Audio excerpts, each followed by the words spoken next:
আসসালামু আলাইকুম রহমতুল্লাহি ওয়া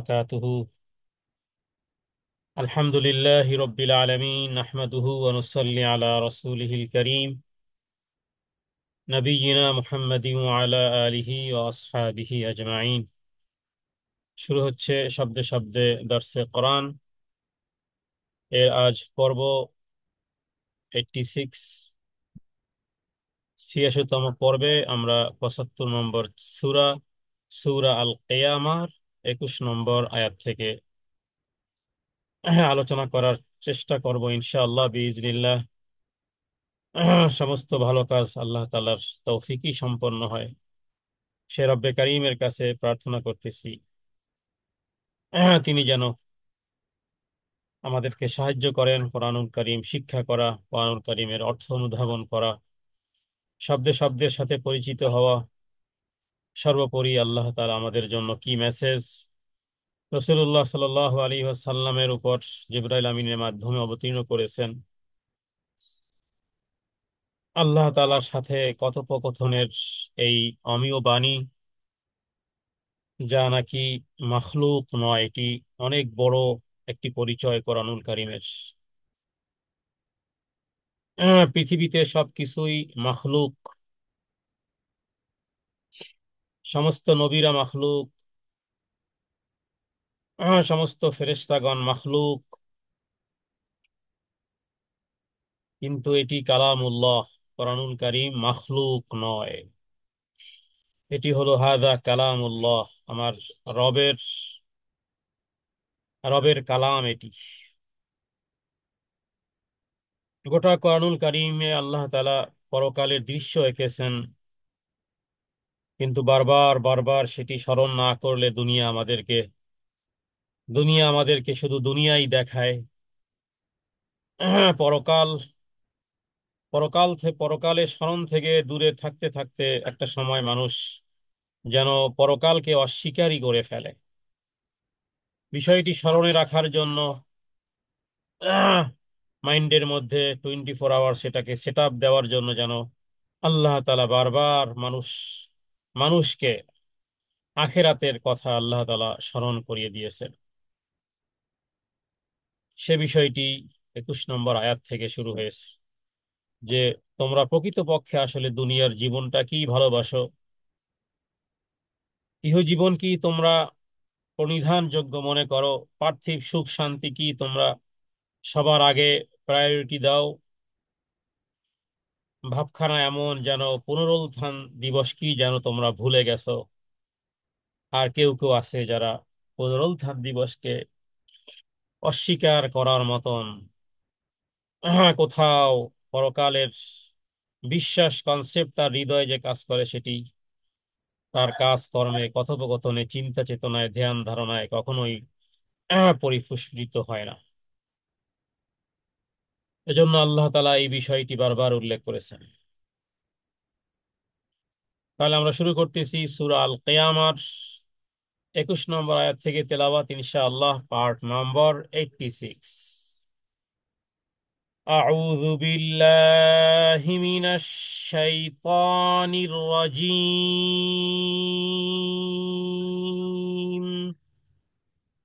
وتذرون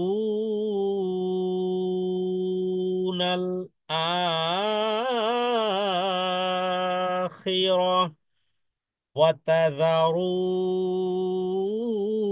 الآخرة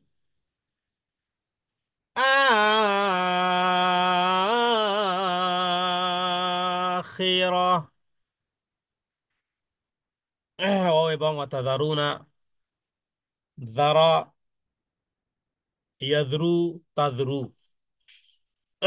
অর্থাৎ জামা জামা হাজের। আমাদেরকে আল্লাহ তাআলা বলতেছেন যে তোমরা ছেড়ে দাও। হ্যাঁ, ছেড়ে দিয়েছো কিকে? আল আখিরাহ, আল আখিরাহ পরকালকে ছেড়ে দিয়েছো তোমরা বা উপেক্ষা করতেছো। মানুষ আখিরাত অস্বীকার করে কারণ তারা সংকীর্ণ মনা আমাদের সৃষ্টির মধ্যে আছে। এটা ভাঙ্গা এত সহজতর কাজ নয়। চেষ্টা করতে হয়, দোয়া করতে হয়, চেষ্টা দোয়া, চেষ্টা দোয়া, এর পরে সেই শক্ত জায়গাটা ভাঙে। হৃদয়ের এই সংকীর্ণতা এত সহজে এটাকে দূরভীত করা যায় না। তো আমাদের দৃষ্টি কেবল দুনিয়ার ফলাফলের প্রতি নিবদ্ধ থাকে যেহেতু, এবং আখেরাতের ফলাফলটা আমরা যেহেতু দেখি না, বিদায় তার গুরুত্ব আমরা দেই না। দুনিয়ার স্বার্থ এবং ভোগের উপকরণ, আনন্দ এখানে ইমিডিয়েটলি পাওয়া যায়। তো তার পুরোটুকুই পাওয়ার জন্য পরিশ্রম, প্রচেষ্টা, দিন আর রাতের আমরা সময়, শ্রম, মেধা, জ্ঞান সব ব্যয় করি, পরকালের জন্য করি না। তো এটাই মূলত আসলে এভাবে যে তারা দুনিয়াকে মূলত আসলে চিরস্থায়ী মনে করে। এ সমস্ত আয়াতের মধ্যে প্রতিটি ব্যক্তির জন্য শিক্ষণীয় বিষয় আছে। যে যত ইবাদত বন্দি করুক তার জন্য এখানে আরো মোর বেনিফিট হওয়ার সুযোগ এখানে আছে। আর যারা এর থেকে দূরে, তাদের জন্য কোরআনুল কারীম বহু জায়গাতে বারবার শাস্তির কথা উল্লেখ করা আছে।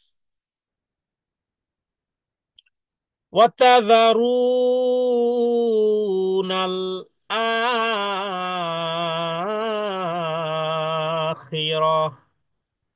কিয়ামত দিনকে মিথ্যা মনে করা, আল্লাহর কালামের বিরোধিতা করা, সত্য থেকে পৃষ্ঠ প্রদর্শন করা, মুখ ফিরিয়ে নেওয়া, দুনিয়ার জীবন কি, সব কিছু, দুনিয়ার অর্জনটা কি, সাকসেসফুলের ট্যাগ লাগানো, এটা কি জীবনে ক্যারিয়ার, দুনিয়ার উন্নতি সাধন, এই ক্যারিয়ার কি নিয়েই অনেক হ্যাপিনেস হওয়া, অথচ দিন ধর্ম থেকে যে গাফেল, কতটা ক্ষতিগ্রস্ত সে বিষয় একেবারেই ভুলে যাওয়া মানেই আখেরাতকে তোমরা ভুলে গেছো। ওয়াতাযারুনাল আখিরা।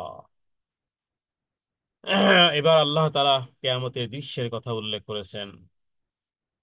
উজুহু ইয়াউমাইযিন নাযিরাহ।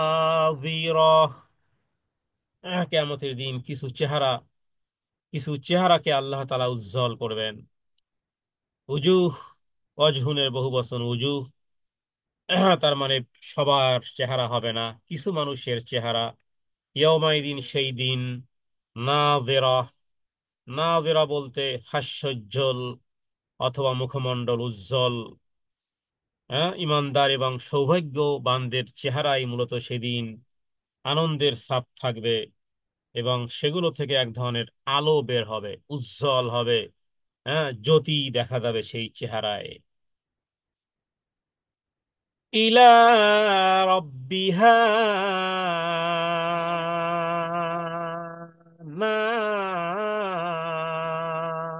নাযিরা, ইলা রব্বিহা নাযিরা।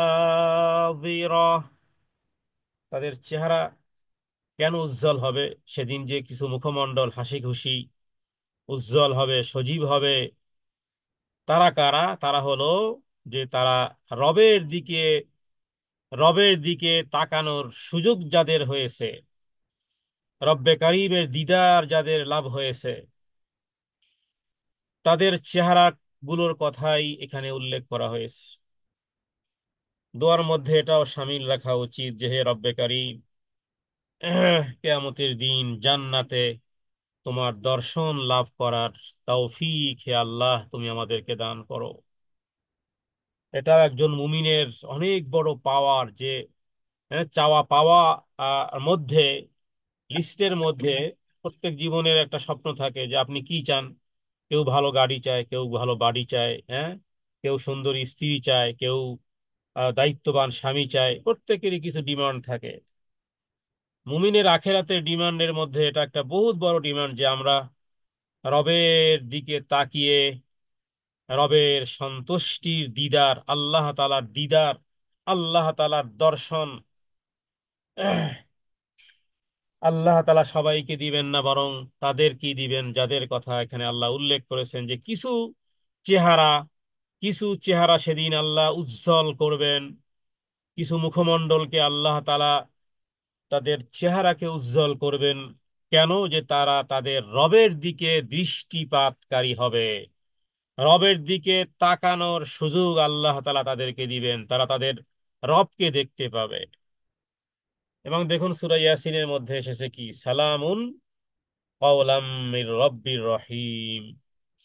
সালামুন, আল্লাহ তাআলার পক্ষ থেকে শান্তি, স্পেশাল সালাম, স্পেশাল শান্তি প্রদান করতেছেন এভাবে, সালামুন কাওলাম মির রব্বির রহিম।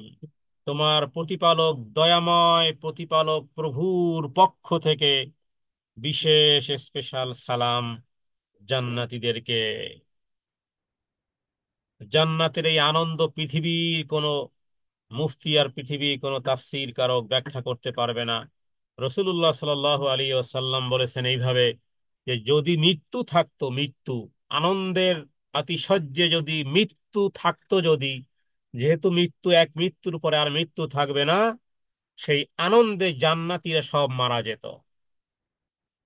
ওই আনন্দ এত আনন্দ যে মৃত্যু যদি আবার, সেটাকে আবার যদি হওয়া সম্ভবপর হতো, তাহলে ওই আনন্দে, ওই আনন্দে সমস্ত জান্নাতীরা আনন্দের আতিশয্যে হার্ট ফেল করে মারা যেত। এই জন্য উর্দু শায়ের বলে, হুরে গেলমা জিতনে নেয়ামত আয়ে তু, সবসে বড়া নেয়ামতে দিদারে তু। রবের কাছে প্রার্থনা করি, হে রব্বে কারীম, তুমি আমাদেরকে জান্নাতে স্বচক্ষে তোমার দিদার দর্শন করার তৌফিক তুমি আমাদেরকে দান করো। রাসূলুল্লাহ সাল্লাল্লাহু আলাইহি সাল্লাম সহিহ বুখারীতে একাধিক হাদিসে নবীজি বলেছেন যে কিয়ামতের ময়দানে আল্লাহ তাআলার সৌভাগ্যবান এবং নেককার বান্দাদের আল্লাহ তাআলার সাক্ষাৎ লাভের সৌভাগ্য হবে।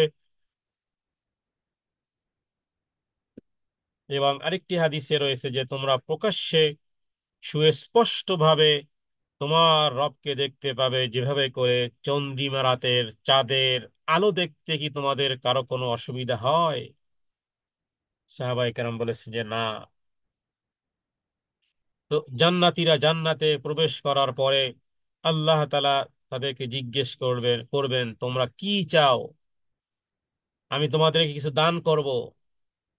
জান্নাতীরা বলবে, হে আল্লাহ, আপনি আমাদের চেহারা দীপ্তিময় করেছেন, আপনি আমাদেরকে জান্নাতে প্রবেশ করিয়েছেন, জাহান্নাম থেকে রক্ষা করেছেন, এতগুলো করেছেন। হ্যাঁ, মানে চাওয়ার পাওয়ার তো আর কোনো কিছু বাকি বাকি নেই। তো আপনি কি আমাদেরকে জান্নাতে প্রবেশ করাননি, জাহান্নাম থেকে রক্ষা করেননি? তখন আল্লাহ তাআলা তার নূরের পর্দাগুলো সরিয়ে দিবেন। ইতিপূর্বে যে সমস্ত পুরস্কার, জান্নাতি যত নেয়ামত লাভ করেছে জান্নাতি ব্যক্তি, তার কোনোটি তাদের কাছে তাদের রবের সাক্ষাৎ লাভের সম্মান এবং সৌভাগ্য থেকে কখনোই সেটি অধিক প্রিয় হবে না। কারণ এটি খালেক, যিনি যিনি আমাকে সৃষ্টি করেছেন, আমার অনস্তিত্বের এক ফোঁটা কিছুই ছিলাম না, আমার মা বাবাই অস্তিত্বের মধ্যে ছিল না। আমি ছিলাম এই বাম হাতে দেয়া একটা থুথুর মতন এমন একটি পদার্থ থেকে আমার সৃষ্টি। এরপরে আল্লাহ তাআলা আমাকে দুনিয়াতে এনেছেন, যিনি আমাকে অনস্তিত্ব থেকে অস্তিত্ব দিয়েছেন, সুন্দর অবয়বে সৃষ্টি করেছেন, দুনিয়াতে সম্মান দিয়েছেন, রুটি দিয়েছেন, রুজি দিয়েছেন। কিয়ামতের দিন যিনি আমাকে বানিয়েছেন, যিনি আমার খালেক, যিনি আমার মালিক, তাকে আমি দেখব। এর চেয়ে আর বান্দা আর গোলাম আর মালিক, খালেক আর মাখলুকের দর্শন লাভ, এটি পৃথিবীর আর কোনো নেয়ামতের সাথে এটি কখনোই, এই সৌভাগ্য আর এই সম্মান আর এই সাক্ষাৎ লাভের এই উপহার, এই উপঢৌকন, এর নেয়ামতের চেয়ে আর কোনো অতিরিক্ত আর কোনো নেয়ামত নেই। এটাই কোরআন কারিমে যেখানে বলা হয়েছে, সূরা কফের মধ্যে পাবেন। সূরা কফের নামটা উচ্চারণ নিলে একটা আয়াত মনে পড়ে, সেটি হলো মা ইয়ালফিজু মিন কাওলিন ইল্লা লাদাইহি রাকিবুন আতীদ। হ্যাঁ, দুই তিনটা আয়াত আছে, মানে এমন এমন আয়াতগুলো আল্লাহু আকবার হৃদয় স্পর্শ করে। স্বাভাবিকভাবে অনেক সময় নর্মাল কথাও, যে ভাত লাগবে তরকারি লাগবে, এগুলো কখনো কখনো বলতে মনে হয় যে এগুলো বলতেও লজ্জাবোধ হয় এরকমের। হ্যাঁ, এটা একটা ধারণা। কারণ ওখানে বলা হয়েছে মা ইয়ালফিজু মিন কাউলিন, মানুষ এমন কোনো কথা বলে না যা লিপিবদ্ধ হয় না। মা ইয়ালফিজু মিন, কয়টা সূরা কফের আয়াত, মানে সূরা কফের নাম নিলেই আয়াতটা বেশি স্মরণে আসে আমার, এই জন্য আপনাদের সাথে শেয়ার করা যায়। যেখানে আল্লাহ বলেছেন মা ইয়ালফিজু মিন কাউলিন, মানুষ এমন কোন কথা উচ্চারণ করে না যা লিপিবদ্ধ হয় না, ইল্লা লাদাইহি রাকিবুন আতীদ, সংরক্ষণকারী ফেরেশতারা। তো কিয়ামতের দিন যদি রেকর্ড ছাড়া হয়, তাহলে আমার অবাঞ্ছিত কথাবার্তাগুলো সেখানে এগুলো এগুলো তো বাঁচবে। যদিও এগুলো সব আল্লাহ তাআলা এগুলোকেও সব দ্বারা পরিবর্তন করে দেবে, কিন্তু একজন মানুষের ভাবনা থাকা উচিত যে আমি জিকির আজগার তাসবিহ তাহলিল ব্যতীত, যেহেতু লিপিবদ্ধ হচ্ছে সারাদিনে যা বললাম লিপিবদ্ধ, যদি টেপ রেকর্ডার ছেড়ে দেওয়া হয় তাহলে ওর মধ্যে ভাত দাও, মাছ দাও, খানা দাও, এটা দাও, সেটা দাও, এই দাও, সেই দাও, হাসি ফুর্তি আনন্দ, হ্যাঁ, রং কথা বিভিন্ন রকমের সবই তো বাঁচবে নাকি? রেকর্ডে, এই যে রেকর্ড হচ্ছে আমাদের কথাগুলো, এগুলো আবার যখন প্লে করব আমরা শুনবো না এগুলো? তো সবই তো শোনা যাবে এখানে। তাহলে আল্লাহ তাআলার জিকির ব্যতীত, হ্যাঁ, রাসূলুল্লাহ সাল্লাল্লাহু আলাইহি ওয়াসাল্লাম বলেছেন যে সব মালউনা, সব হলো অভিশপ্ত, একমাত্র মালউনুন, মালউনুন ওমা ফিহা, দুনিয়া এবং দুনিয়ার মধ্যে যা কিছু আছে সবই মালউন। মালউন মানে বাংলাতেও একটা গালি, এটা কিন্তু মালউন, মালউন শব্দের অর্থ হলো যে লানত প্রাপ্ত, অভিশপ্ত। হ্যাঁ, বাংলাতে আপনি কাউকে মালুন বলে দেখেন, দেখবেন যে সে বুঝে, তার মানে কি? অভিশপ্ত। তাহলে দুনিয়া এবং দুনিয়ার মধ্যে সবকিছু অভিশপ্ত, ইল্লা আলিমুন ওয়া মুতাআল্লিমুন, একমাত্র দ্বীনের জ্ঞান চর্চা করা এবং করানো, এর বাইরে সব মালউনা। তো ওখানের মধ্যে সূরা কফের আয়াত বলতে গিয়ে এই কথাগুলো আসলো, যে সূরা কফের মধ্যে একটি আয়াতের মধ্যে বলা হয়েছে যে হালমি মাজিদ, আরো কিছু কি চাও? যখন জাহান্নামে যখন নিক্ষেপ করা হবে, জাহান্নামও বলবে যে আরো কিছু কি আছে, হালমি মাজিদ। আর এরপরে আরেকটি কথা ওখানে আছে, যে আল্লাহ তাআলা উদখুলুহা বিসালামিন আমিনিন, যে আল্লাহ তাআলা জান্নাতীদেরকে জান্নাতে প্রবেশ করে দিবেন এবং জান্নাতে দিবেন, এরপরে আরো কিছু এক্সট্রাও আল্লাহ তাআলা দিবেন, মাজিদ আরো কিছু দিবেন। এই মাজিদের ব্যাখ্যা কেউ কেউ করেছেন যে এটা হলো ওই মাজিদ, এই মাজিদ দ্বারা মূলত ওই বিষয় অতিরিক্ত পুরস্কার, যেটা কোরআন কারিমে বলা হয়েছে যারা নেক কাজ করেছে তাদের জন্য উত্তম পুরস্কার, আর এছাড়া আরো অতিরিক্ত পুরস্কারও রয়েছে। তো এটা হলো সেই সেই জিনিস। সাহাবায়ে কেরাম প্রশ্ন করেছিল যে আমরা কি আমার রবকে দেখতে পাবো? নবীজি বলেছিলেন যে যখন মেঘের আড়াল না থাকে তখন সূর্যকে যেমন দেখো, হ্যাঁ, চাঁদের যদি আকাশে যদি মেঘ না থাকে তাহলে মেঘবিহীন আকাশে যেমন চাঁদকে দেখো, মেঘবিহীন আকাশে যেমন দিনের বেলা সূর্য দেখো, এটা কি কষ্ট হয়? সবাই বলল যে না। তাহলে তিনি বললেন যে তোমাদের রবকে ঠিক এই রকমেরই স্পষ্ট করে দেখতে পাবে। অতএব আহলে সুন্নাত ওয়াল জামাতের আকীদা এবং বিশ্বাস, দুনিয়াতে আল্লাহ তাআলাকে দেখা যাবে না, কারণ এখানে পাওয়ারলেস, সবার আমাদের পাওয়ারলেস, দেখি না। কিন্তু আল্লাহ তাআলা জান্নাতে ওইভাবে পাওয়ার দিয়ে দিবেন। কিন্তু পাপীরা এবং বেনামাজিরা আর মুনাফিকরা, তারা রবের সাক্ষাৎ থেকে বঞ্চিত হবে। দেখুন, এই ঘাটতি কিন্তু কখনোই পূরণ হবার নয়। এখনো সময় আছে, এখনো জীবন আছে, এখনো এই ঘাটতিগুলো পূরণ করা সম্ভব। তো আল্লাহ তাআলা ইমানদারদের চেহারার কথা উল্লেখ করেছেন, এবং রাসূলুল্লাহ সাল্লাল্লাহু আলাইহি ওয়াসাল্লাম হাদিসের মাধ্যমেও আল্লাহ তাআলার দিকে দৃষ্টি লাভের মাধ্যমে চেহারাগুলো উজ্জ্বল হবে। আল্লাহ তাআলা যেন আমাদেরকে ওই উজ্জ্বলওয়ালা চেহারা, হ্যাঁ, ইলা রব্বিহা নাযিরা, ওর মধ্যে যেন আল্লাহ তাআলা আমাদেরকে রাখেন। এরপরে দ্বিতীয় দৃশ্য, ওয়াবুজুহু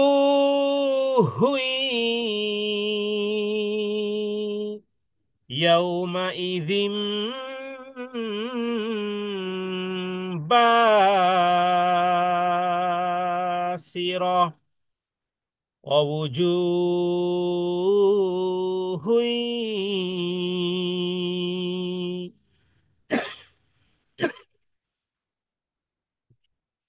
ইয়াউমাইযিন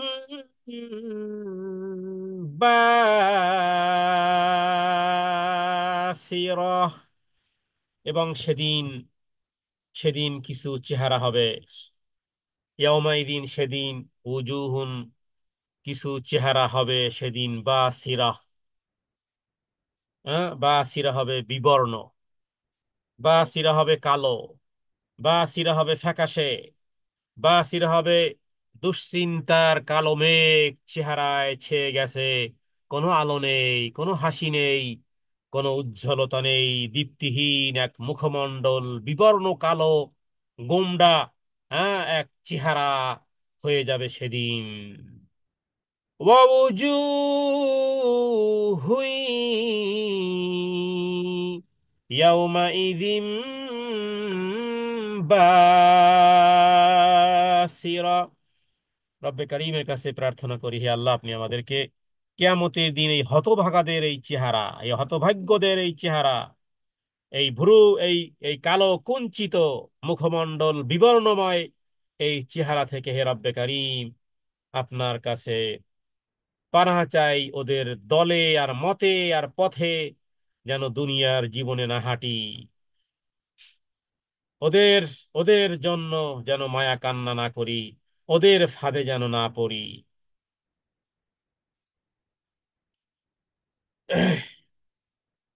তাহলে এই চেহারা কাদের? এই চেহারা হলো কাফের, এই চেহারা হলো মোনাফেক, এই চেহারা হলো হতভাগ্যদের, যারা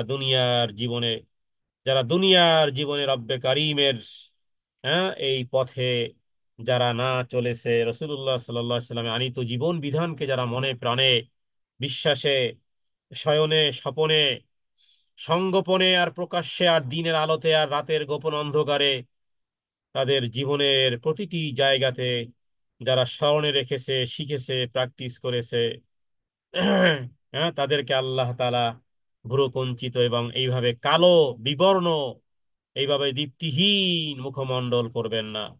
আল্লাহ যেন আমাদেরকে ওর মধ্যে না রাখেন। এরপরে তাযুন্নু আন ইউফআলা বিহা ফাকিরা। তাযুন্নু আন ইউফআলা বিহা ফাকিরা। তাযুন্নু তারা ধারণা করে, মানে আশঙ্কা করে, যে আইয়ুফআলা করা হবে বিহা ফাকিরা, একটা বিপর্যয় তাদের উপরে আপতিত হবে। তারা ধারণা করে যে তারা আশঙ্কা করে যে তাদের উপর এক বিপর্যয় নেমে আসবে। তার মানে তারা উপলব্ধি করবে সেই দিন, তারা ঠিক পেয়ে যাবে। মরণের সময় তো ঠিক পেয়ে যায়, তারপরে তো কবর নামক এক জায়গা থেকে তারা শাস্তির হ্যাঁ শাস্তির জিনজির থেকে উঠেছে। সামনে কি আচরণ করা হবে সেটা আর বলে দিতে হয় না, অনুভবে পরতে পরতে এসে গেছে।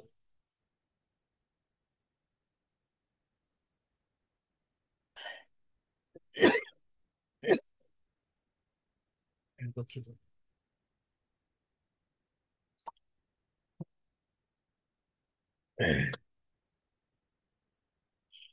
তো এই আয়াতটি মূলত এই বিষয়টি যে তারা তারা বুঝে ফেলেছে, তারা আশঙ্কা করেছে যে ধ্বংস যে তাদের জন্য অবধারিত, তাদের উপরে যে এই ধ্বংসকারী বিপর্যয় তাদের উপর যে আপতিত হবে, এটা তারা খুব ভালো করে তারা বুঝে ফেলেছে। তো এই আয়াতটির মধ্যে এই বিষয়টি উল্লেখ করা হয়েছে। রব্বে কারিমের কাছে, দেখুন, একজন মানুষ দুনিয়ার জীবনে তার তার হৃদয়ের মধ্যে যেই প্রশান্তি, পরোপকারে যেই প্রশান্তি মানুষ হৃদয়ে পায়, এই প্রশান্তি তাকে বলে দেয় যে রব্বে কারিম, ইমানের নূর, ইমানের স্বাদ, ইমানের একটা স্বাদ আছে, ইমানের একটি স্বাদ আছে। রাসূলুল্লাহ সাল্লাল্লাহু আলাইহি ওয়াসাল্লাম ইমানের স্বাদের কিছু কথা বলেছেন। স্বাভাবিকভাবে আমরা প্রথম লেয়ারের পর্যায়ে একটা হাদিস বলতে পারি, যে হাদিসটি সম্পর্কে সাহাবায়ে কেরাম প্রশ্ন করেছিলেন যে গুনাহ কোন জিনিস, কিভাবে বুঝবো ইয়া রাসূলুল্লাহ। তো নবীজি একটা ইন্ডিকেটর, একটা একটা মেজারমেন্ট করে দিয়েছিলেন, বলেছিলেন যে এভাবে,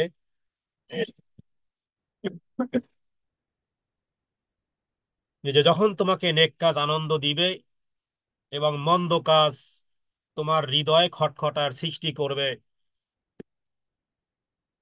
তখন তুমি তখন তুমি বুঝবে, তখন তুমি বুঝবে যে নেক হলো ওই জিনিস, যে জিনিস তোমার হৃদয়ে আনন্দের সৃষ্টি করে। ইদা হাকা সদরাকা ওয়া কারিহতা আন ইয়াত্তালা আলান নাস, এবং গুনাহ হলো ওই জিনিস, গুনাহ হলো ওই জিনিস যে জিনিস হৃদয়ে খটখটার সৃষ্টি করে আর তুমি চাও না মানুষ সেটি জানুক। তাহলে গুনাহ কাকে বলা হয়?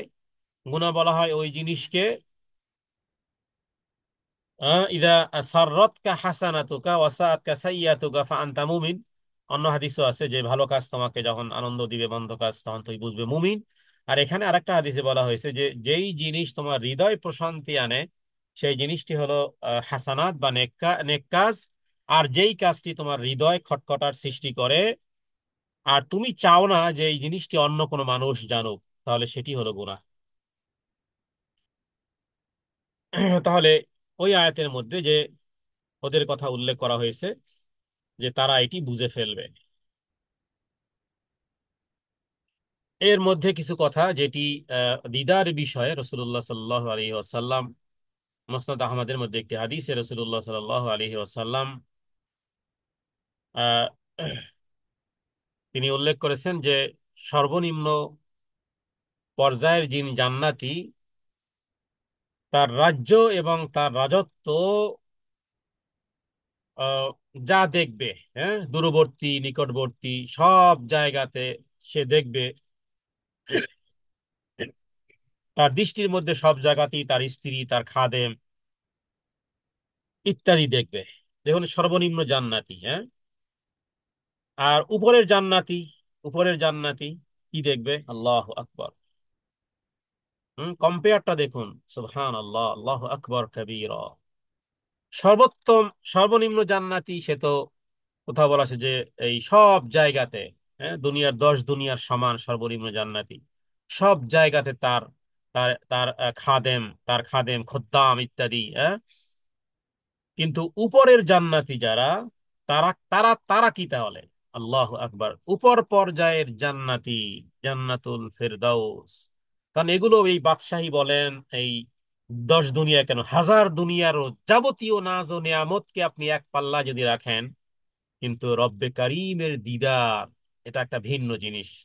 তো এই জন্য একটি হাদিসের মধ্যে বলা হয়েছে সর্বনিম্ন জান্নাতি বা জান্নাতের ক্যাটাগরির মধ্যে, হ্যাঁ, কেউ কেউ 1000 বৎসর পরে, হ্যাঁ, কেউ কেউ 2000 বৎসর পরে, তো নাজ ও নিয়ামতের মধ্যে আছে, কিন্তু রবের দিদার এটা একটা ভিন্ন জিনিস। আল্লাহ তাআলার চেহারা অবলোকন করা, দর্শন লাভ করা, এটি উচ্চ পর্যায়ের জান্নাতি। যারা জান্নাতুল ফেরদাউসে, তারা 2বার করে আল্লাহ তাআলার চেহারা অবলম্বন করবে, হ্যাঁ, অবলোকন করবে চেহারা, হ্যাঁ, তার দিদার লাভ করবে। তাহলে বোঝা যায় যে এটি, এটির সাথে পৃথিবীর, হ্যাঁ, বা জান্নাতের অন্য কোনো নেয়ামতের তুলনাই হয় না। আমরাও আমরাও এই দুনিয়া থেকেই আমরা আল্লাহ তাআলার কাছে বলে রাখি যে হে আল্লাহ, জান্নাতের যত নাজ ও নেয়ামত আছে, এই সমস্ত নাজ ও নেয়ামতের চেয়ে এগুলো ঠুনকো, তোমার দিদার আমাদের কাছে মূল গৌণ। হে রব্বে কারিম, তোমার দিদার চাই। তোমার জান্নাতের সমস্ত নেয়ামতের নেয়ামতকে তুচ্ছ মনে করি তোমার দিদারের সামনে। হে রব্বে কারিম, তুমি আমাদেরকে ইলা রব্বিহা নাযিরা, মহান প্রতিপালকের দর্শন লাভ করার এবং কোরআনুল কারীমে এই চেহারা উজ্জ্বল হওয়া নিয়ে যত আয়াতগুলো আছে, হ্যাঁ, সেই আয়াতগুলোর দাবিতে আমরা বলবো হে রব্বে কারিম, তুমি আমাদেরকে তোমার দর্শন লাভ দিয়ে তুমি আমাদের চেহারাকে উজ্জ্বল করিও। তাযুন্নু আন يفعل بها فاقرة كلا إذا بلغت التراقي وقيل من راق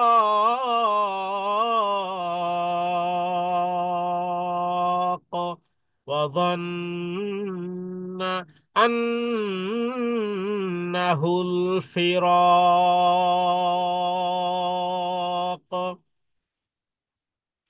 والتفت الساق بالساق।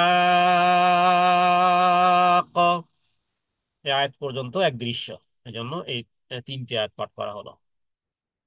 তাহলে কাল্লা ইদা বালাগাতি তারাকিয়া, এটা দুনিয়ার আবার আরেক দৃশ্য। কাল্লা ইদা বালাগাতি তারাকিয়া ওয়াকিলা মান রাক, এটি হলো দুনিয়ার সর্বশেষ দৃশ্য। তা হলো কাল্লা, কখনোই নয়, ইদা বালাগাতি, ইদা যখন, বালাগাহ পৌঁছাবে, তারাকিয়া তার মানে, হ্যাঁ, কেউ কেউ ভাবো যে কেয়ামত হবে না, আরে অত বড় কেয়ামতের অপেক্ষা ওয়েট করার তো কোনো প্রয়োজনীয়তা নেই। তোমার কাছে মালাকুল মউত আসলেই টুডেই তোমার কেয়ামত। হ্যাঁ, কেয়ামত কবে হবে সেটা ভাবছো, হবে কি হবে না, কবে হবে, কত বছর পরে হবে, তোমার কি গ্যারান্টি আছে সকালে উঠে বিকেলের? কাল্লা,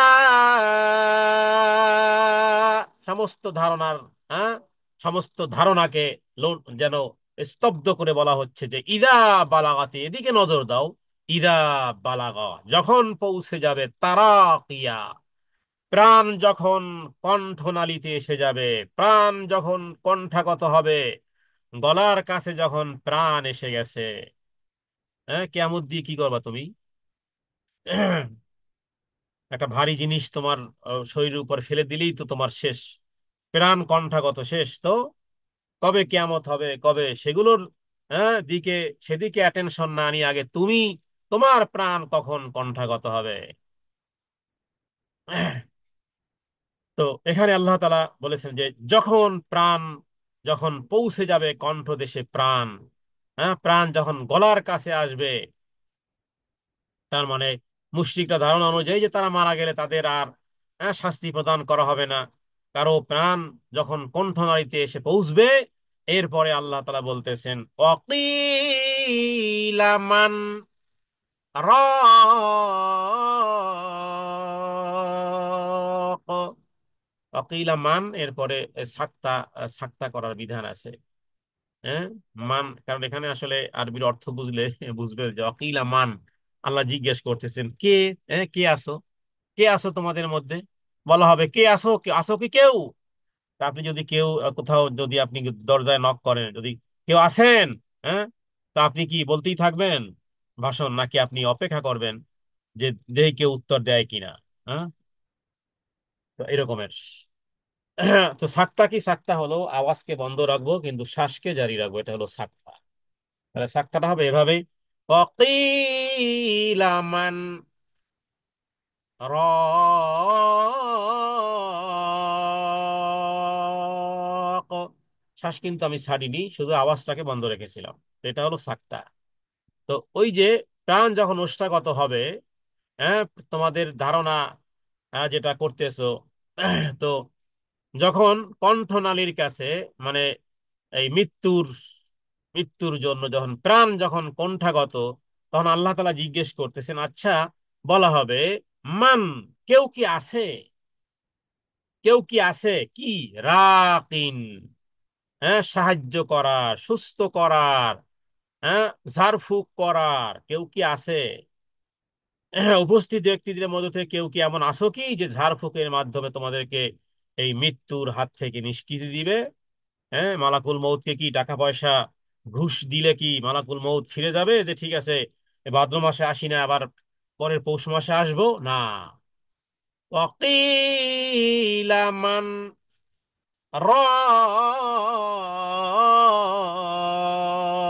রাক, এবং বলা হবে, বলা হবে কে তোমাকে রক্ষা করবে?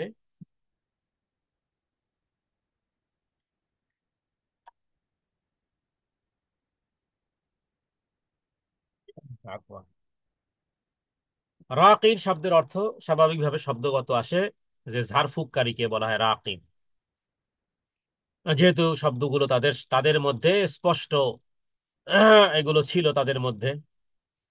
আইয়ামে জাহিলিয়াতের যুগেও ঝাড়ফুঁক করা হতো, শরীয়ত বিবর্জিত কিছু বিষয় দিয়ে ঝাড়ফুঁক করা হতো।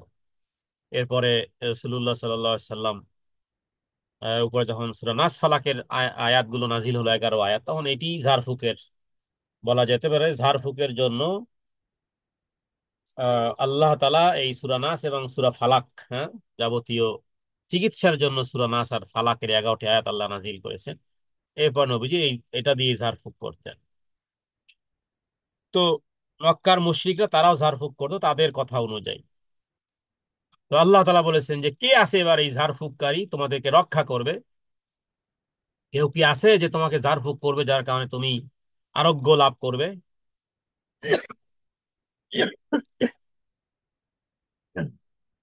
এরপরে আল্লাহ তাআলা বলতেছেন যে আসলে এখন আর ঝাড়ফুঁক করে লাভ নেই, তোমার সাহায্যকারীও কেউ নেই, ঝাড়ফুঁকের মাধ্যমে মৃত্যুর হাত থেকে কেউ নিষ্কৃতি দেওয়ারও কেউ নেই। তো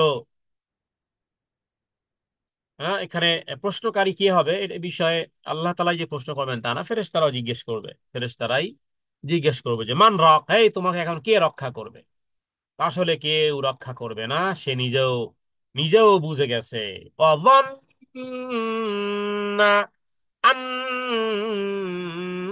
أنه الفراق وظن أنه الفراق সে বুঝে ফেলেছে।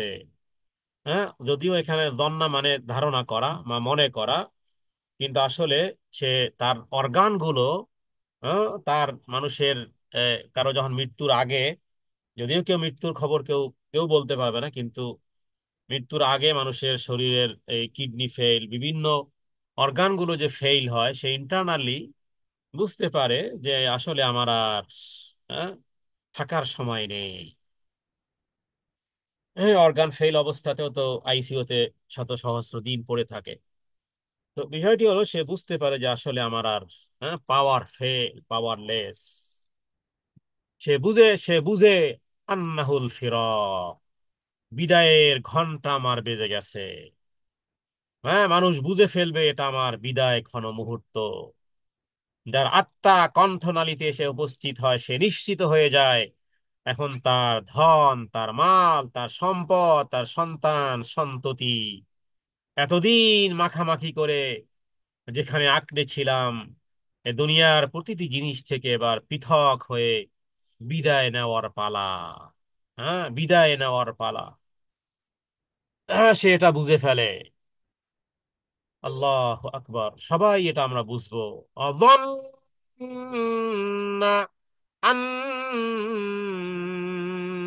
আন্নাহুল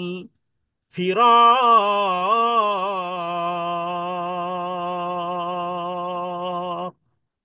তাহলে এই দুনিয়ায় ভালোবাসা আর মাখামাখি করে এত সম্পদ আর এত মনোরম এত কিছু, সমস্ত চাহিদাকে রবের জন্য কোরবান করে দেয়, সমস্ত চাহিদাকে রবের জন্য কোরবান করে দেয়। যেখানে থাকা যায় না, যেখানে কেউ থাকতে পারে না, হ্যাঁ, যেখানে কেউ থাকার জায়গা যেটা নয়, যেহেতু এখান থেকে বিদায় নিতেই হবে, জন্ম যেহেতু হয়েছে, হ্যাঁ, আসছি যেহেতু একা, যেতে হবে যেহেতু একা, সঙ্গে যেহেতু কেউ যাবে না। রাসূলুল্লাহ সাল্লাল্লাহু আলাইহি ওয়াসাল্লাম তো সহিহ মুসলিমে স্পষ্টই বলেছেন মানুষ মারা যাওয়ার পরে সব তিন জিনিস তার সাথী হয়: আত্মীয় স্বজন, পাড়া প্রতিবেশী, ভাই, মা, বাবা, ছেলে, মেয়ে, হ্যাঁ, সবাই সাথী হয়। সম্পদ তার সাথী হয়, কবর পর্যন্ত যায়। আত্মীয় স্বজন, সব রক্তের সম্পর্ক ফেরত আসে, সম্পদও ফেরত আসে, থেকে যায় শুধু তার আমল। وظن أنه الفراق,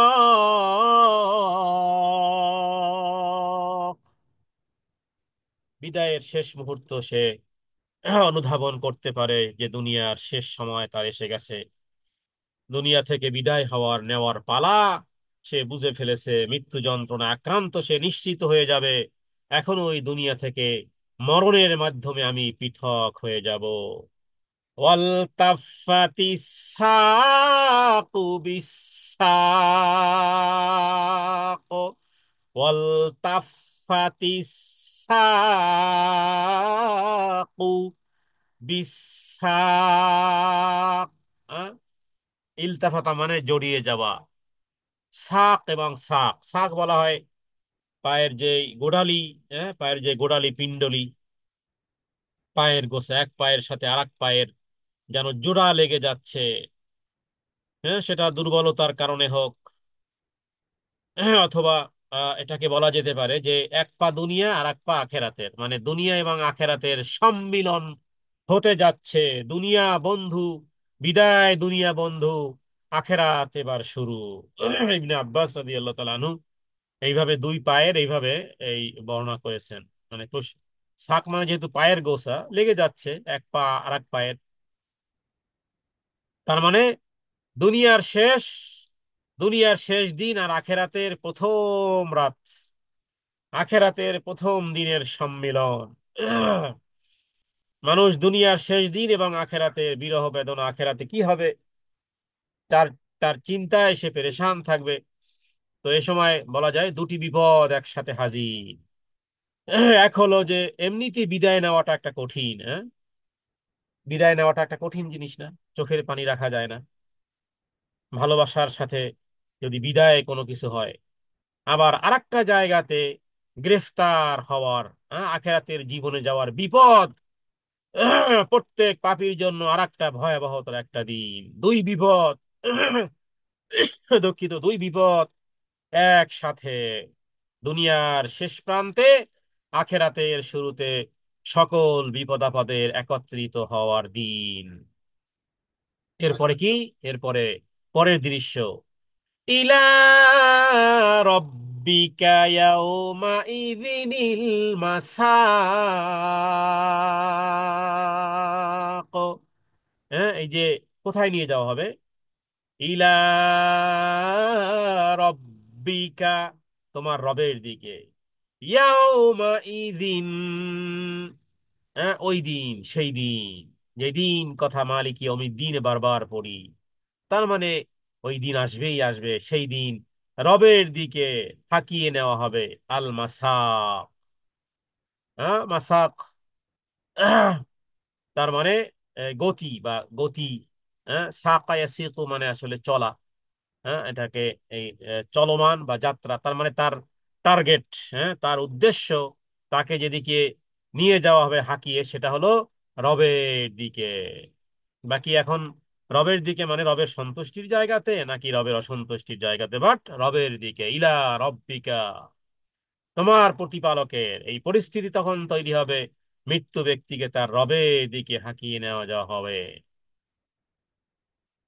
এরপরে আল্লাহ তাআলা দুনিয়ার কিছু আমলের কথা বলেছেন, যে আমলগুলো না করলে, যে আমলগুলো না করলে, যেগুলো হৃদয়ে না থাকলে, যেই কনসেপ্ট যদি সংশোধন না হয়, তাহলে যেই গ্রেফতারির কথা, যেই পরোয়ানার কথা, যেই ভয়াবহতার কথা উল্লেখ করা হলো, সেই ভয়াবহ গ্রেফতার হতে হবে।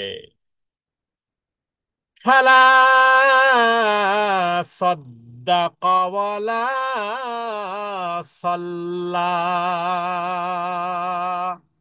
ফালা সাদ্দাকা, সে কখনোই মনে প্রাণে এই বিশ্বাস রাখতো না পরকাল সম্পর্কে, জীবন সংশোধনের চেষ্টাও করতো না, নামাজও পড়তো না। ওয়ালা সাল্লা, সালাতও আদায় করতো না। বিশ্বাসেও যেমন ছিল ঘাটতি, তার মানে এই ব্যক্তি না রাসূল সাল্লাল্লাহু আলাইহি সাল্লামের কোরআন, তার উপর নাজিল হওয়া কোরআনকে মেনেছে, সত্য জ্ঞান মনে করেছে, না এটাকে কনস্টিটিউশন বানিয়েছে, না এটা জীবন আদর্শ বানিয়েছে। সমস্ত জ্ঞান অর্জন করার হয়েছে, দুনিয়ার সমস্ত প্ল্যান গুলো তিলে তিলে করে সব প্ল্যানিং মোটামুটি কমপ্লিট।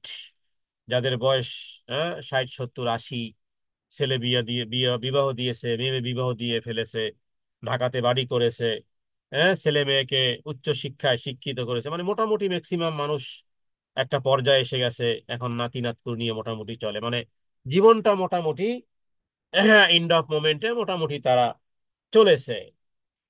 কিন্তু আল্লাহ মাফ করুক, যদি ওই জীবনের মধ্যে সব প্ল্যান তো কমপ্লিট হয়েছে, সব প্রোগ্রাম সাকসেসফুলও বলা যেতে পারে, বাট কোরআনুল কারীমের সাথে সম্পর্কের বিষয়টি, কোরআনুল কারীম শিক্ষা করার বিষয়টি, কোরআনুল কারীমের সাথে তার এই দীর্ঘ জীবনের সম্পর্কের বিষয়টি মনে হয় কমপ্লিট যদি না হয়ে থাকে, তাহলে এই এই যে ফালা সাদ্দাকা ওয়ালা সাল্লা, ফালা সাদ্দাকা মানে সে এটার সাথে বিশ্বাস করেনি রাসূলুল্লাহ সাল্লাল্লাহু আলাইহি সাল্লাম এবং তার কোরআনকে সত্য জ্ঞান, হ্যাঁ, সত্য জ্ঞান না করা, সালাত আদায় না করা, তাহলে সে আল্লাহর ইবাদতই করেনি।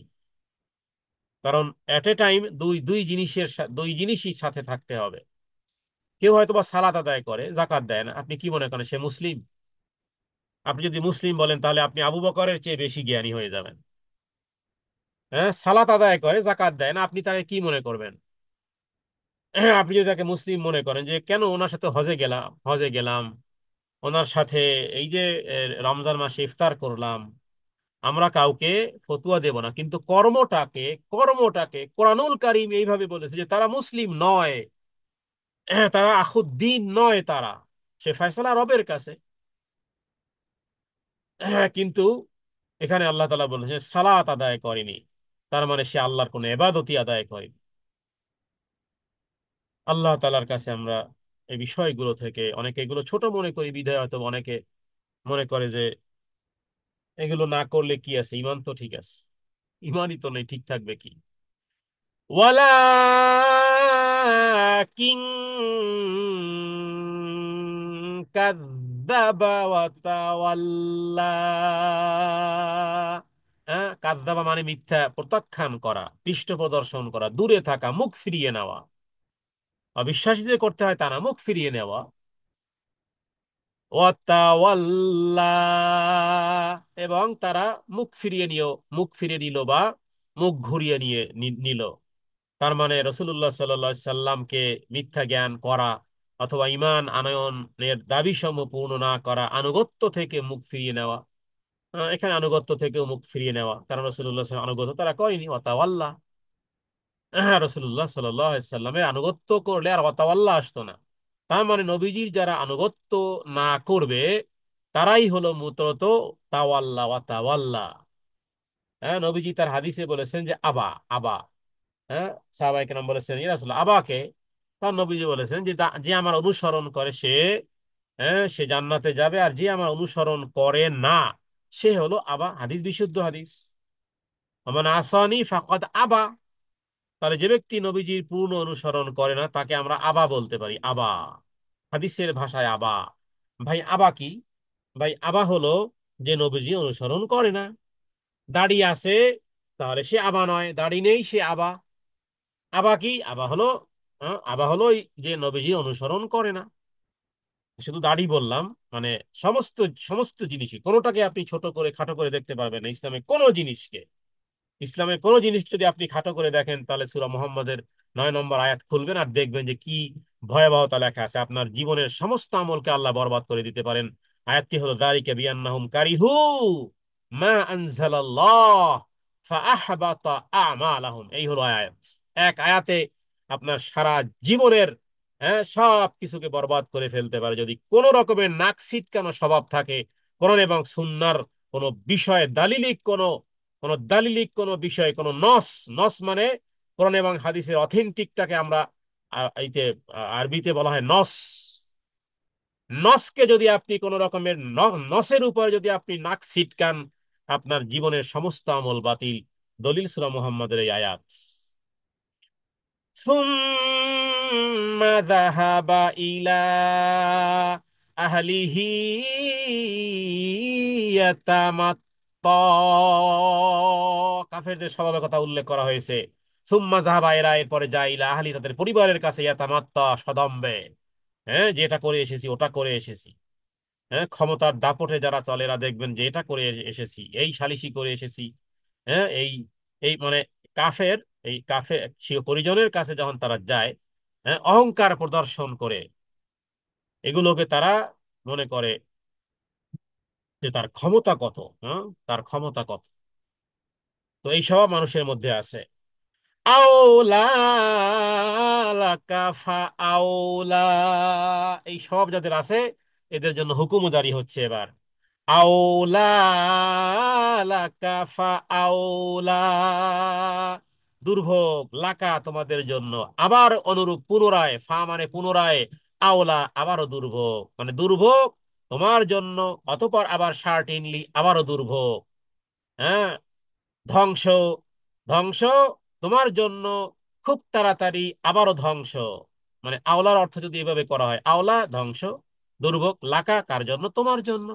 এখানে ফা মানে খুব তাড়াতাড়ি, ফা মানে সার্টেনলি, ফা মানে সাউফা, ফা মানে কদ, আওলা মানে আবারও দুর্ভোগ বা আবারও কষ্ট, আবারও ধ্বংস, দুর্ভোগ তোমাদের জন্য, আবার আবারও তোমাদের জন্য দুর্ভোগ অবধারিত। এবার দেখুন আবারও, হ্যাঁ, আল্লাহ আকবার।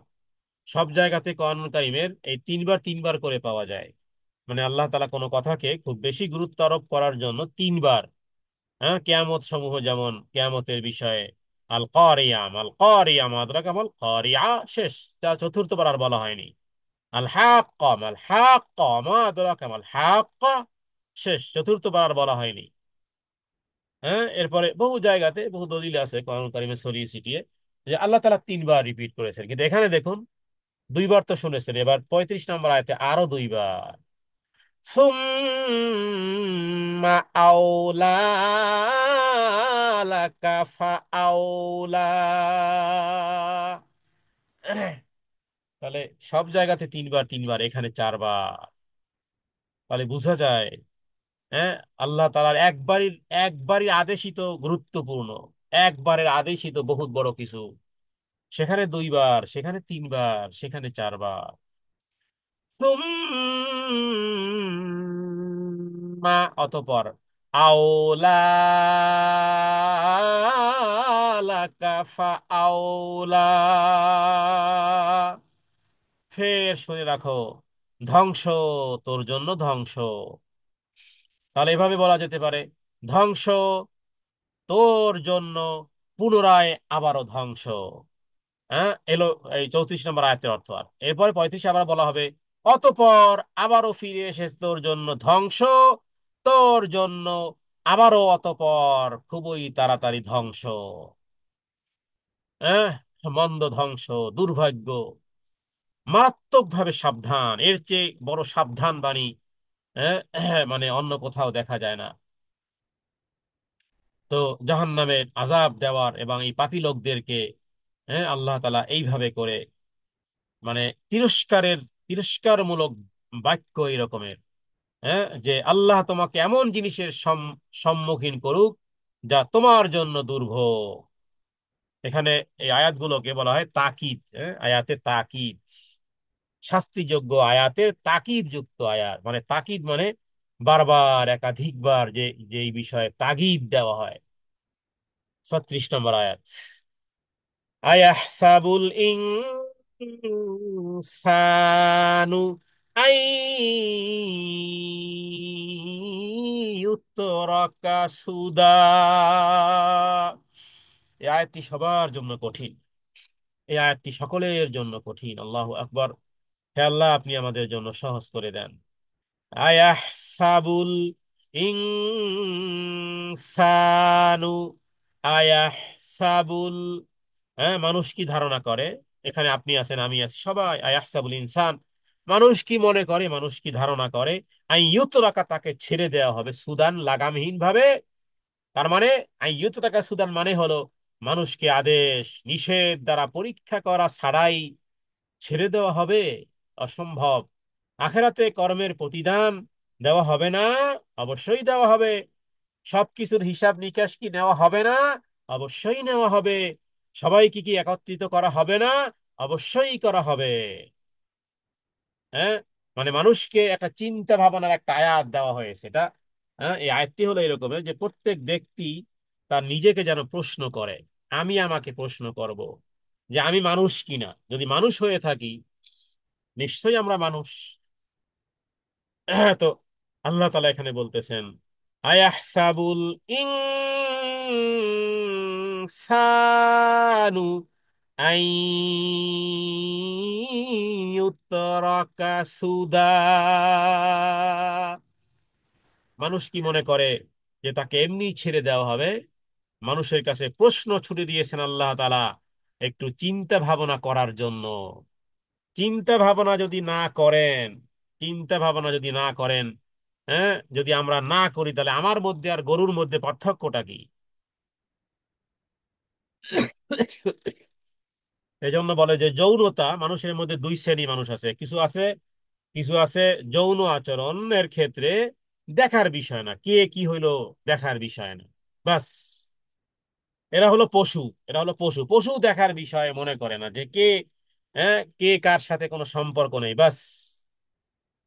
কিন্তু মানুষ তার আকল দিয়ে চিন্তা করে যে যৌন সম্পর্ক তো দূরের কথা, আরে দেখা দেওয়া জায়েজ হবে নি আমার।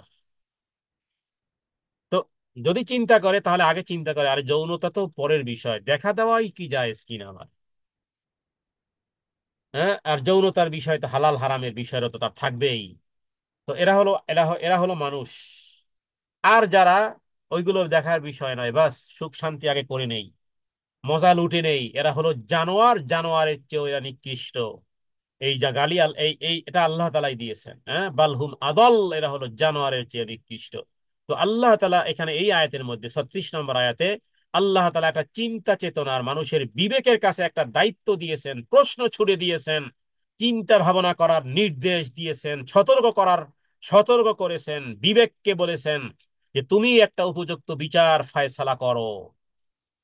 হ্যাঁ, আয়াহসাবুল ইনসানু আন ইউতরাকা সুদা আলাম ইয়াকু নুতফাতাম মিম মানিয়্যুমনা। আলাম ইয়াকু, হ্যাঁ, মানুষ কি ছিল না? নুতফাতান, এক ফোঁটা, এক ফোঁটা শুক্র, এক ফোঁটা বীর্য কি ছিল না? হ্যাঁ, আমি মানি ইউমনা, হ্যাঁ, নির্গত, নির্গত এক ফোঁটা বীর্য কি ছিল না? মানুষ কে বলতে পারবে যে না আমি এগুলো ছিলাম না? আমি প্রধানমন্ত্রী, আমি জজ, আমি ব্যারিস্টার, আমি এই আমি সেই, কেউ বলতে পারবে যে আমি এত আমার এডুকেটেড, আমি এই পরিমাণ ডিগ্রি অর্জন করেছি, হ্যাঁ, আমার এই সেই, কেউ বলতে পারবে যে সে কি স্খলিত বীর্য ছিল না? মায়ের গর্ভাশয়ে নিক্ষিপ্ত এক ফোঁটা বীর্য কি সে ছিল না? স্খলিত শুক্রবিন্দু কি তুমি ছিলে না? মানুষের, মানুষ কি এই একদিন বীর্যের ফোঁটা রূপে ছিল না? অবশ্যই মানুষ তার মায়ের গর্ভাশয়ে এভাবে করে ছিল। হ্যাঁ, ثم كان علقة فخلق فسوى। এরপরে আমি কি করেছি? আল্লাহ তাআলা বলেন ফাসাওয়া, সুন্দর অবয়বে, হ্যাঁ, সুন্দর অবয়বে তাকে সৃষ্টি। চলে আসছে।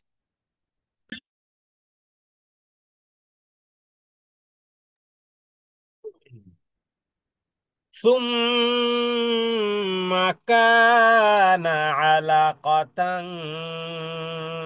فخلق فسوى।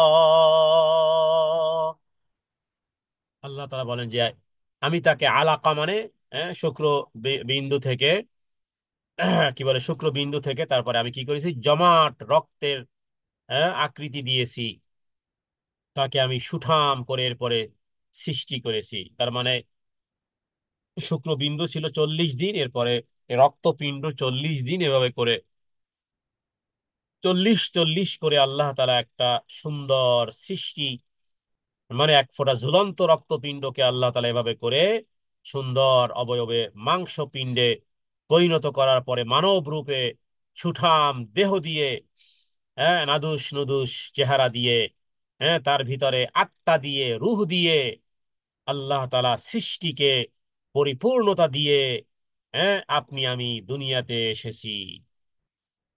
এরপরে فجعل منه জাওজাইনি যাকারা ওয়াল উনসা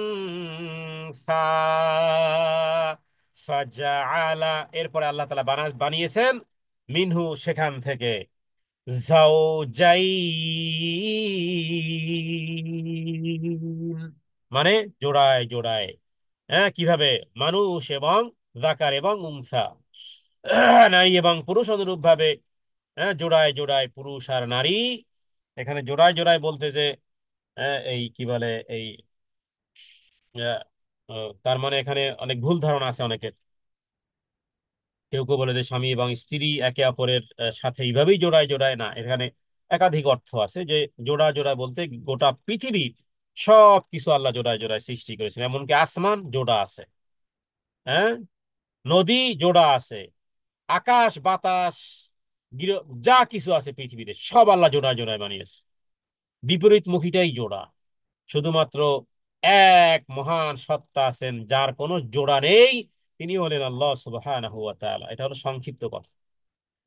فجعل منه الزوجين الذكر والأنثى، মানে প্রত্যেকটা বিষয়েরই বিপরীতমুখী জিনিস আছে, বা বলা যেতে পারে দুই লিঙ্গ আছে, নর এবং নারীর যুগল সৃষ্টি করেছেন।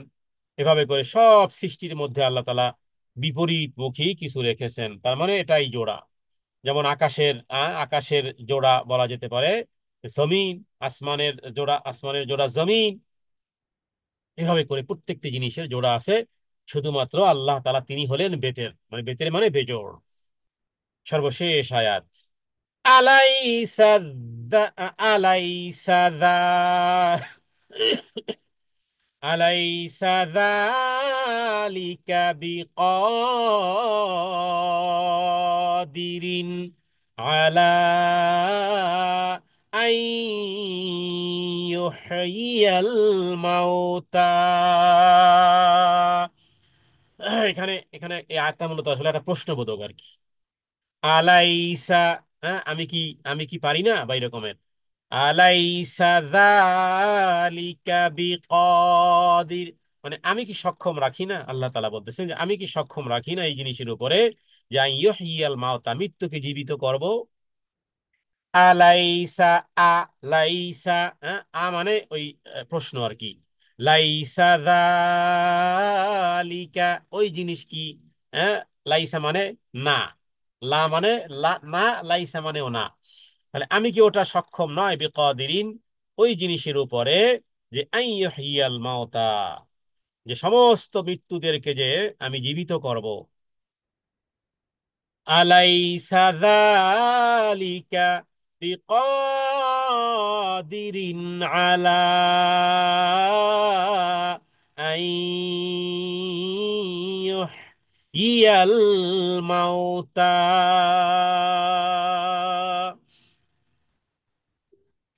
তো অবশ্যই আল্লাহ পারেন, এই বিশ্বাস আমাদের আছে। তো এই আয়াতটি পাঠ করে, আলাইসা যালিকা বিকাদিরিন আলা আন ইউহয়িয়াল মাউতা পাঠ করার পরে, এই সুবহানাকা আল্লাহুম্মা ফাবালা, হ্যাঁ, এমন একটি হাদিস আছে যে সুবহানাকা আল্লাহুম্মা মানে হে আল্লাহ আপনি পবিত্র, এবং আপনি কেন পারবেন না, অবশ্যই আপনি পারেন, মানে আয়াতের উত্তর আর কি। তো আবু দাউদে এই কি বলে আছে এই বিষয়ে, মানে এই কথা বলা আর কি। তো কিছু ব্যক্তিবর্গ বলেছেন যে এগুলো দুর্বল, এই হাদিসগুলো দুর্বল। যেমন সূরা ৩ আর ৩ জাইতুন পাঠ করার পরে যখন বলা হয় যে আলাইসা আল্লাহু বিয়াহকামিল হাকিম, ওখানেও প্রশ্ন, আলাইসা আল্লাহু বিয়াহকামিল হাকিম, মানে আ আ আ আ আ তিনি কি বিচারকদের মধ্যে সর্বশ্রেষ্ঠ বিচারক নন? আল্লাহ তাআলা জিজ্ঞেস করেছেন। তো অবশ্যই, বালা, অবশ্যই, আনা আলা যালিকা মিনাশ শাহিদিন, আমরা সাক্ষ্য দিচ্ছি। তো এখানেই লা উকসিমু বিয়াউমিল কিয়ামা, এই সূরাটিও মূলত এই আয়াতটি শেষ করার পরে যেখানে আল্লাহ প্রশ্ন করেছেন, তো যেখানে আল্লাহ তাআলা প্রশ্ন করেছেন যে আমি কি মৃত্যুকে জীবিত করতে সক্ষম নয়? অবশ্যই বালা, সুবহানাকা আল্লাহুম্মা বালা। কিন্তু এই হাদিসগুলোকে এই মুহাদ্দিসগণ, কোন কোন মুহাদ্দিসগণ এগুলোকে এই দুর্বল বলেছেন। তো এই ক্ষেত্রে পড়া যাবে কি যাবে না এ বিষয়ে আমরা বলবো যে হাদিসের মান যেভাবে মুহাদ্দিসগণ নির্ধারণ করে দেন ওইভাবে আমরা এটা তো স্বীকার তো করি, হ্যাঁ, যে অবশ্যই আল্লাহ তাআলা আমাদেরকে জীবিতকে অবশ্যই তিনি জীবিত করতে পারবেন মৃত্যুদেরকে, এটা আমরা বিশ্বাস করি। আমান্না বিল্লাহ, আমরা আল্লাহর প্রতি ঈমান এনেছি। বাকি যেহেতু হাদিসগুলো বিভিন্ন মুসনাদ আহমদে জামে ইত্যাদি হাদিসগুলো আছে, কেউ কেউ বলেছেন যে পড়া যাবে, আবার কেউ কেউ বলেছেন যে এইভাবে পড়ার বিধানটি বিশুদ্ধতার দৃষ্টিতে সঠিক নয়। তো এটা একটা কথার প্রতি উত্তর। তো এখানে আল্লাহ তাআলা এই আয়াতের মধ্যে আল্লাহ তাআলা সূরা কিয়ামার এই সর্বশেষ আয়াতটির মাধ্যমে আমরা বলবো যে অবশ্যই বালা, হ্যাঁ অবশ্যই আল্লাহ তাআলা তিনি অবশ্যই সক্ষম। এই ঈমান আমাদের আছে, আমরা যদি মুখে ওটা না বলি তবু আমরা এটার উপরে আমরা ঈমান রেখেছি, আমান্না বিল্লাহ, আমরা এর প্রতি ঈমান রাখি। এবং সুবহানাকা ওয়া বালা, বাকি হাদিসের মান বিষয়ে আমরা কথা বলেছি। জি, সুবহানাকা আল্লাহুম্মা বিহামদিকা আশহাদু আল্লা ইলাহা ইল্লা আনতা আস্তাগফিরুকা ওয়া আতুবু ইলাইক। আসসালামু আলাইকুম ওয়া রাহমাতুল্লাহি ওয়া বারাকাতুহু।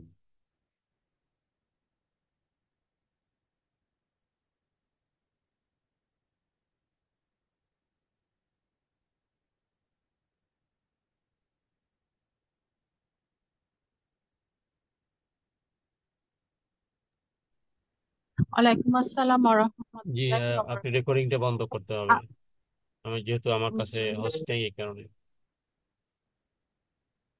আপনি কো-হোস্ট আছেন? তো বন্ধ হচ্ছে না কেন এখানে?